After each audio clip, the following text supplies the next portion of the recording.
Si Jamet muncul woi. Impostor tuh, impostor. Vote, vote, vote, vote. Ya halo guys, jumpa lagi di channel paling kece, paling wibu, paling mantap hanya di Borneo Otaku dan salam bawang. Kita berjumpa di pembahasan anime Shingeki no Kyojin Final Season episode 2, di mana fokus pada episode ini lebih pada mengenal sudut pandang pihak Marley dan ras Eldia yang ada di Marley secara lebih mendalam. Di sini kita memahami betapa stresnya pemeran utama kita, si Rainer Braun. Iya, dia sekarang jadi pemeran utamanya. Jadi episode 2 ini mengadaptasi chapter 93 sampai 94 dan sebagian kecil dari chapter 95 dari manganya. Sampai sekarang, facing alurnya masih sangat baik. Mulai dari kemunculan sang calon waifu, Pieck, si pemilik kart Titan, hingga rencana provokasi penyerangan Pulau Paradis. Mari kita bahas mengenai semua itu. Jadi, berikut analisanya. Borneo Otaku. Judul episode 2 ini adalah Kereta Tengah Malam, menggambarkan para pasukan Eldia yang pulang ke kampung halaman mereka, Liberio, menaiki kereta pada tengah malam. Awalnya diperlihatkan bahwa meskipun musuh Marley, Aliansi Timur Tengah, kalah dalam peperangan, tapi mereka malah dipuji oleh banyak negara karena berhasil membuat Titan Armor Marley terdesak dan dibikin bonyok. Ya, tidak perlu pakai tombak petir lagi. Dunia sudah mengembangkan senjata yang berpotensi mengalahkan dominasi kekuatan para Titan. Marley sadar kalau selama ini mereka terlalu mengandalkan kekuatan Titan dan mengabaikan pengembangan senjata jenis lain atau senjata konvensional, sehingga sangat tertinggal jauh dari negara-negara lain. Apa dampak dari hal ini ke depannya? Jika Marley mengevaluasi diri, bisa-bisa Marley tidak akan terlalu menggunakan kekuatan Titan bangsa Eldia lagi. Otomatis, bangsa Eldia akan semakin dikucilkan atau bahkan bisa dimusnahkan karena sudah tidak bisa dimanfaatkan lagi. Jadi, ini sebenarnya adalah awal dari potensi puncak diskriminasi untuk bangsa Eldia. Zeke pun memberi saran agar secepatnya memulai invasi ke Pulau Paradis untuk merebut kekuatan founding Titan. Saran ini tentu ada alasan di belakangnya. Kita ketahui bahwa masa hidup para pemilik kekuatan shifter Titan hanya 13 tahun. Jadi, waktu hidup Zeke tinggal 1 tahun lagi. Maka dengan sisa waktu tersebut, ia harus segera merebut founding Titan dari Pulau Paradis. Zeke adalah anak dari Grisha Yeager, yang mana Grisha adalah ayah Eren. Jadi, posisinya adalah Zeke itu kakak Eren, tapi berbeda ibu. Zeke bilang bahwa dia ingin menghentikan rencana Grisha Yeager. Rencana apa yang dimaksud? Kita ketahui dari season 3 sebelumnya, Grisha adalah pemimpin restorasi Eldia di Marley. Maka, mudah berasumsi bahwa para Marley menganggap Grisha bisa saja melawan Marley lagi suatu saat nanti dengan memanfaatkan kekuatan founding Titan. Ya, mungkin kurang lebih begini. Mari kita menculik Eren lagi, seperti yang dilakukan di season 1, season 2, dan season 3. Jenderal Marley ini bilang tidak ada Titan yang memiliki sayap ya. Ya kan lumayan ya untuk melawan gempuran pesawat udara musuh. Titan kan berjayanya itu cuma di daratan saja. Kalau di lautan, ya Titan kan nggak guna. Colt bilang kekuatan base Titan Zeke itu spesial, padahal Zeke tidak memiliki darah bangsawan. Maksudnya di sini spesial dalam hal apa? Kemungkinannya sih mengenai skill teriakan Zeke yang bisa merubah orang Eldia menjadi Titan dan mengendalikannya. Well, kita ketahui dari akhir season 3, Zeke sebenarnya memiliki darah bangsawan. Dia lahir dari ibunya, Dina, yang merupakan keturunan raja. Tapi fakta ini berhasil disembunyikan dari pihak Marley. Jadi asumsinya, sejatinya base Titan tidak memiliki kekuatan teriakan tersebut. Tetapi kekuatan itu murni karena Zeke sebenarnya memiliki darah keturunan raja. Sebelumnya dijelaskan selama 4 tahun, Marley disibukkan dengan berperang melawan Aliansi Timur Tengah. Sepanjang 3 tahun tersebut, Marley sebenarnya sudah mengirim sekitar 32 kapal ke Pulau Paradis. Tapi semuanya tidak pernah kembali. Ini berarti pihak Eren telah menjaga betul perbatasan di pelabuhan atau lautan, lalu memusnahkan atau menahan pihak Marley yang singgah. Zeke bilang ancaman dari Pulau Paradis bukan hanya berasal dari Titan, tentu maksudnya adalah ancaman dari para manusia yang bisa membunuh Titan dengan 3D manuver gearnya, terutama klan Ackerman yang sangat jago. Ampun bang jago, ampun bang jago.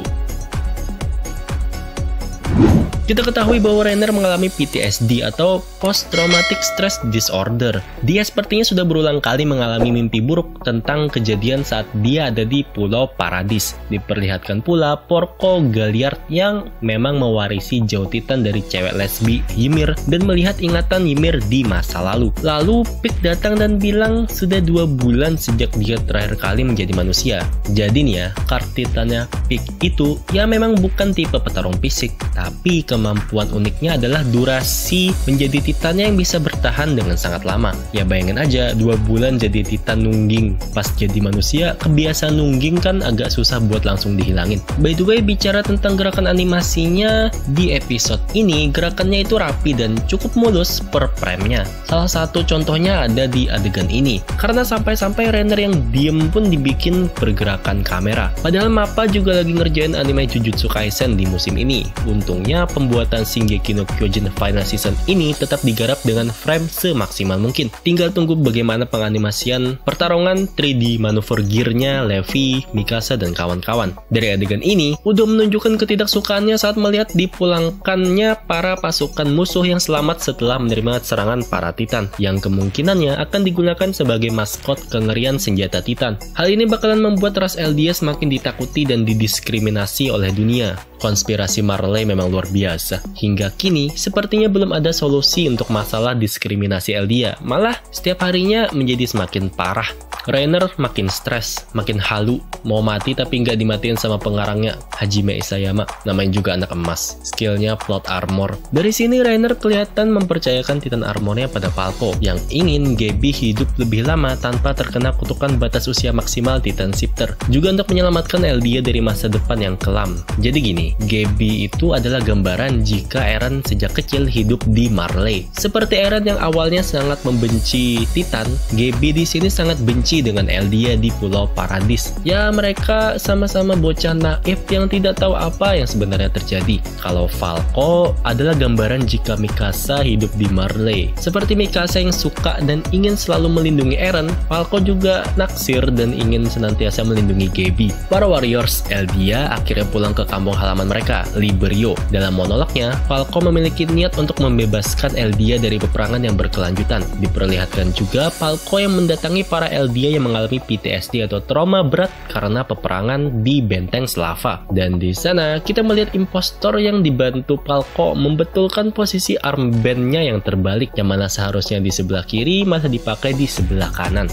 Siapakah pria ini? Silahkan kalian tebak karena dia adalah drill pemeran utama kita di season-season sebelumnya. Tapi kok buntung, kok buta sebelah matanya? Ya namanya juga nyamar, nyamarnya ekstrim lagi. Sekarang kita bahas tentang armband. Jadi armband ini adalah sebagai penanda bahwa yang mengenakannya berasal dari ras Eldia. Kalau berwarna abu-abu berarti penduduk biasa yang memiliki darah Eldia. Yang berwarna kuning berarti Eldia yang menjadi kandidat warriors. Dan warna merah berarti yang sudah menjadi warriors dan mendapatkan kehormatan oleh pihak Marley sebagai Marleyan dengan mewarisi kekuatan Shifter Titan. Armband berwarna merah juga dipakai oleh keluarga warrior, yang mana mereka juga diperlakukan terhormat sebagai seorang Marleyan. By the way, Gaby itu adalah sepupunya Rainer.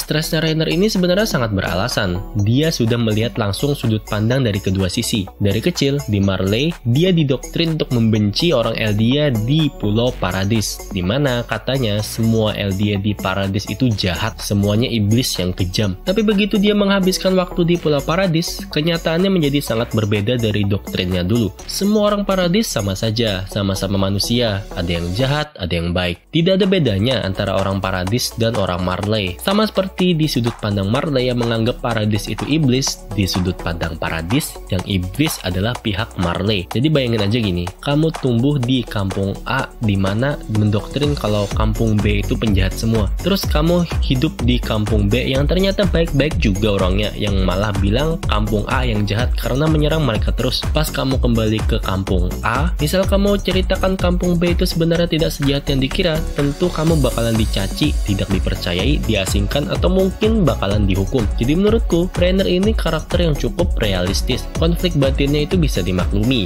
dan menurutku, dia tidak bisa disalahkan sepenuhnya atas kejadian di season sebelumnya. Ini nih pinternya si pengarang, Bang Hajime Isayama. Semakin kesana, kita akan semakin bias tentang siapa yang baik dan siapa yang jahat. Kayaknya yang bunuh diri ini adalah orang Eldia yang trauma karena peperangan. Paginya dia ditemukan tewas.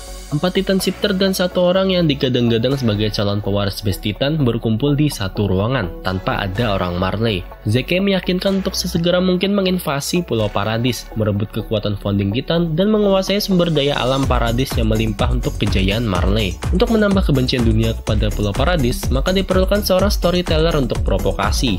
Provokator tersebut adalah dari keluarga Tibur yang diceritakan memiliki Warhammer Titan dan mempunyai andil besar untuk kemenangan Marley dalam Great Titan War pada dahulu kala. Marley dicitrakan sebagai negara pahlawan karena berhasil menaklukkan bangsa Eldia yang dulu ditakuti di seluruh dunia. Jadi keluarga Tibur ini dihormati karena mereka ini adalah ras Eldia yang melawan bangsanya sendiri untuk kedamaian dunia. Diceritakan juga bahwa keluarga Tibur tidak ikut serta dalam peperangan melawan negara lain dan memiliki posisi netral. Jadi ya gimana ya, keluarga Tibur ini semacam tokoh dunia lah. Mereka ras Eldia tapi hidup di rumah mewah dan memiliki kehormatan setara orang Marley. Ternyata seluruh percakapan mereka disadap dan bisa didengar oleh para petinggi tentara Marley. Ya wajar sih, karena pihak Marley tidak akan mempercayai 100% para prajurit Eldia. Ya siapa tahu gerakan restorasi Eldia-nya Grisha Yeager kembali muncul. Jadi bagaimana pendapat kalian mengenai episode 2 ini? Di preview episode berikutnya, kita diperlihatkan cerita masa lalu Rainer, Bertolt, dan Annie, kemudian menceritakan kronologis sudut pandang mereka sejak sebelum menyusup ke Pulau Paradis. Kita akan disuguhkan sudut pandang korban cuci otak di sini. Untuk episode 3 yang berjudul Pintu Harapan akan kita bahas di video selanjutnya. Sekian dulu pembahasan Shingeki no Kyojin Final Season episode 2. Sampai berjumpa di video yang berikutnya. Goodbye.